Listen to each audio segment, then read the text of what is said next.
पुणे शहर के रिहायशी कुमार या देव की सास उसके घर से जाने का नाम नहीं ले रही थी। अच्छा जो तेनर ही ਉਹਨੂੰ ਆਪਣੇ ਘਰ ਛੱਡ ਕੇ ਆਇਆ मगर फिर अपनी धी ਦੇ ਨਾਲ ਰਹਿਣ ਵਾਸਤੇ ਆ ਜਾਂਦੀ। हाय उसके दामाद ने दिमाग लड़ाया और अपनी बीवी की गैर मौजूदगी में एक राइडर को बुलाकर सास को बहाने से उसके साथ रवाना कर दिया हाय और लोकेशन एक जंगल की लगा दी।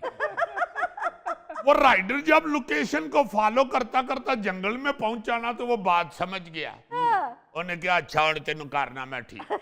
उन्हें सास सहुरा ने कहा मां जी बैठो वापस। वो वापस जाके वो जवाई दे बूहे अगे ओदी सस नू ला के दौड़ गया और सस साहबा नू समझा गया कि मां जी तुसी अपने जवाई नू कहना कि लोकेशन वापस इत्थे ही ले आई सी।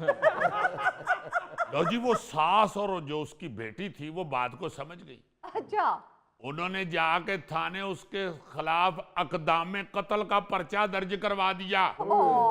लेकिन वो जो पुलिस इंस्पेक्टर था ना जी उस थाने का SHO जी उसने कुमार या देव को बुलाया और उन्होंने क्या बंदे का पुत्र बन अपनी सस नू अपने घर लेके जा। मेरी सस भी 6 महीने तो मेरे वाली ठहरी। SHO ने कहा कि तुम्हें वो कहावत नहीं किसी ने बताई हुई जिन्हों ने खादियां ब्याह दियां रोटियां सस उन्हां दे घर। तो फिर वो वापस लेकर गया सास को घर। हाँ जी आखिरी इतलात तक ते पता लगा है जी कि सस हुण जवाई दे घर रह रही है ते जवाई जेड़ा वो ओल्ड होम विच रह रहे और उधर ओल्ड होम में बाकी बुजुर्गों को अपनी सस की तस्वीर दिखा के कहते हैं कि बाबा जी एक लवारिस औरत है तुहाडा इहदे नाल विआह करा दियां बहुत अच्छी औरत है इहनू अपने घर ले जाओ तुहाडे घरों कदी नहीं निकलेगा। इहनू तुसी जंगल च भी छड्ड आओगे ते वापस आ जाएगा। एक बारी हाँ करो बड़ी वफादार है जिस घर च वड़ जाए उथों निकलदी नहीं जी। जेम्स बॉन्ड इस मुंडे नू किसी बाबे ने बहुत कुड़ना है। क्यों जी? उन्हें कहना इस औरत तो अक के ते मैं ओल्ड होम च आया तू फिर दी फोटो लाया। अच्छा एक और मजाया वाकया सुन ले। जी चीन के शहर वुहान में एक लड़की ने ना जी मंगनी खत्म करनी थी। अच्छा उसकी मंगनी कहीं हुई थी जी हुई थी। अच्छा तो उसने सोचा कि मैं मंगनी खत्म कर दूं। उसने डिलीवरी बॉय को बुलाया हाँ हाँ और उसके हाथ पार्सल भेजा एक मंगनी की अंगूठी अच्छा और साथ मंगनी तोड़ने का एक खत लिख के उसे दिया कि ये वाली मुंदरी और ये खत फलां जगह जाके तो लड़के को दे आओ। हाय वो लड़का मंगेतर की बेरुखी और फोन ना उठाने से पहले ही बड़ा तपा हुआ था। हाँ हाँ वो जब डिलीवरी बॉय उसके पास पहुंचा जी ये आपका पार्सल आया है उसने वसूली के दस्तखत करने से पहले पार्सल खोल के देख लिया अच्छा और अंगूठी और खत देखकर शदीद गुस्से में आ गया। उई ਉਹਨੇ ਜਿੰਨਾ ਵੀ ਉਹਦਾ ਗੁੱਸਾ ਸੀ ਨਾ ਜੀ ਲੜਕੀ ਦੇ ਉੱਤੇ ਉਹ ਸਾਰਾ ਉਹਨੇ ਡਿਲੀਵਰੀ ਬੁਆਏ ਤੇ ਕੱਢ ਦਿੱਤਾ। ਉਹਨੇ ਡਿਲੀਵਰੀ ਬੁਆਏ ਨੂੰ ਰੱਜ ਕੇ ਫੈਂਟੀ लाई। वो डिलीवरी बॉय बेचारा कोट छोट कहा के वहां से निकला और सीधा पुलिस कॉल कर ली उसने। ओ पुलिस ने आकर उस दिल जले आशिक को जेल और डिलीवरी बॉय को अस्पताल दाखिल करवाने के लिए मदद की है। हाय उन्हें डिलीवरी बॉय जेड़ा वो अस्पताल च दाखिल है उतो अपने दोस्त डिलीवरी बॉयज ਨੂੰ फोन कर करके कहता रहता गल सुनो ਉਹ ਕਿਸੇ ਦੇ ਮੰਗਣੀ ਤੋੜਨ ਵਾਲਾ ਪਾਰਸਲ ਨਾ ਕਿਧਰੇ ਖੜਨਾ। ਉਹ ਕੋਈ ਵੀ ਕੁੜੀ ਤੁਹਾਨੂੰ ਕਵੇ ਕਿ ਆ ਮੰਗਣੀ ਤੋੜ ਰਹੀਆਂ ਜਾਂ ਮੈਂ ਵਿਆਹ ਖਤਮ ਕਰ ਰਹੀ ਹਾਂ ਜਾ ਕੇ ਮੇਰੇ ਖਾਵੰਦ ਨੂੰ ਖੱਤ ਦੇ ਆ ਉਹਨੂੰ ਕਹੋ ਭੈਣ ਜੀ ਜਿੰਨਾ ਖਾਦੀਆਂ ਗਾਜਰਾਂ ਢਿੱਡ ਉਹਨਾਂ ਦੇ ਪੀੜ।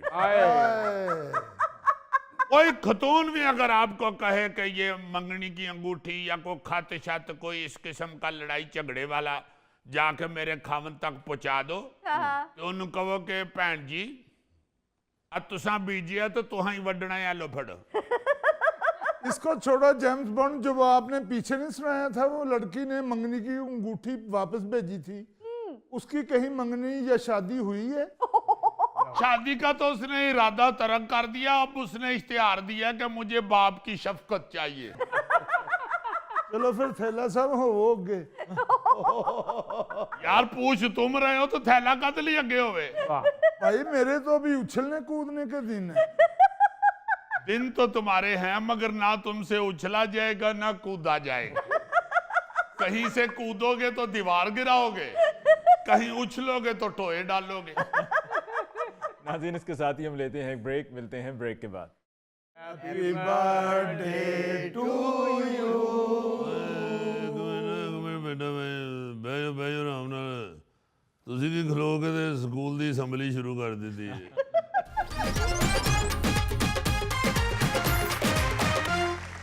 नाज़रीन, आज हमारे साथ मुल्क के साबिक वज़ीर आज़म और सरबरा पाकिस्तान मुस्लिम लीग चौधरी शुजात साहब मौजूद हैं। आइए इनसे बात करते हैं। ਜੀ ਅਲੀ ਸਾਹਿਬ, ਇੱਕ ਮਿੰਟ ਅਲੀ ਸਾਹਿਬ, ਗੱਲ ਵੀ ਕਰ ਲੈਂਦੇ ਚੌਰੀ ਸਾਹਿਬ ਨਾਲ। ਪਹਿਲੇ ਚੌਰੀ ਸਾਹਿਬ ਨੂੰ ਮੁਬਾਰਕ ਤੇ ਦੇ ਦਈਏ ਸਾਲਗਿਰਾ ਦੀ। Chauri Sahib, happy birthday to you. Happy birthday to you, happy birthday to you. ਬੇਟਾ ਬਹਿ ਜਾਓ ਆਰਾਮ ਨਾਲ। ਤੁਸੀਂ ਕੀ ਖਲੋ ਕੇ ਤੇ ਸਕੂਲ ਦੀ ਅਸੈਂਬਲੀ ਸ਼ੁਰੂ ਕਰ ਦਿੱਤੀ ਹੈ। देखें भाई, ये अली मुमताज़ साहब, जी चौधरी साहब, आप जानते हैं कि मैंने सालगिरह की तकरीब आज जो है वो पहले ही मुलतवी कर दी थी। मैंने कहा कि हमारे मुल्क के अंदर इतना बड़ा हादसा हुआ है, कराची में जो पेश आया हादसा, जी इतने लोग वहाँ अल्लाह को प्यारे हो गए हैं, ਜੀ ਜੀ ਜੀ। तो हम केक काट कर खुशी मनाते हुए अच्छे नहीं लगते।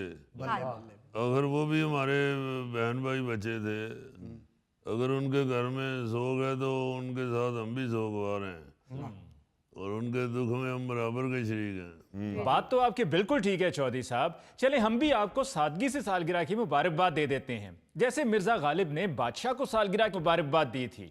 तुम सलामत रहो 1000 बरस, हर बरस के हों दिन 50,000। वाह अली मुमताज़ साहब, आप तो मेरे शेर सीधे करते हैं। आज खुद आपने अजीब उल्टा पुल्टा शेर पढ़ दिया। ये तो वही बात हुई कि रांझा रांझा कर दी, नहीं मैं आप ही रांझा हुई। मैं तो चलो कभी कभी शेर मिक्स कर देता हूँ, आपने तो शेर का खाना ही खराब कर दिया है। ऊपर से आपने नाम मिर्जा गालिब का लगा दिया है। पहले तो इस तरह के शेर लोग अहमद फराज के नाम से मंसूब कर देते थे। चौधरी साहब, मैंने शेर बिल्कुल सही पढ़ा है। ये शेर दरअसल मिर्जा गालिब का ही है, जो उन्होंने बादशाह की सालगिरह के मौका पर उनको पढ़कर सुनाया था। ये गालिब का शेर है जी। जी, ਇਹਦਾ ਮਤਲਬ ਹੈ ਗਾਲਿਬ ਨੇ ਵੀ ਵਿੱਚ ਬਾਉਂਗੀਆਂ ਮਾਰੀਆਂ ਨੇ। ਇਹ ਸ਼ੇਰ ਦੁਆ ਘੱਟ ਤੇ ਬਦਦੁਆ ਜ਼ਿਆਦਾ ਲੱਗਦੀ ਹੈ। ਬਾਦਸ਼ਾਹ ਦੀ ਜਿੰਨੀ ਉਮਰ ਉਹਨੇ ਦੁਆ 'ਚ ਕਰ ਛੱਡੀ ਏ, ਇਹ ਜੇ ਦੁਆ ਕਬੂਲ ਹੋ ਜਾਂਦੀ ਤੇ ਦੁਨੀਆ ਦੇ ਬਾਦਸ਼ਾਹ ਇਕੱਲਾ ਹੀ ਖੱਜਲ ਹੁੰਦਾ ਫਿਰਨਾ ਸੀ। ਨਾ ਕਿਸੇ ਨੇ ਉਹਨੂੰ ਪਛਾਣਨਾ ਸੀ, ਨਾ ਉਹਨੂੰ ਕਿਸੇ ਨੇ ਰੋਟੀ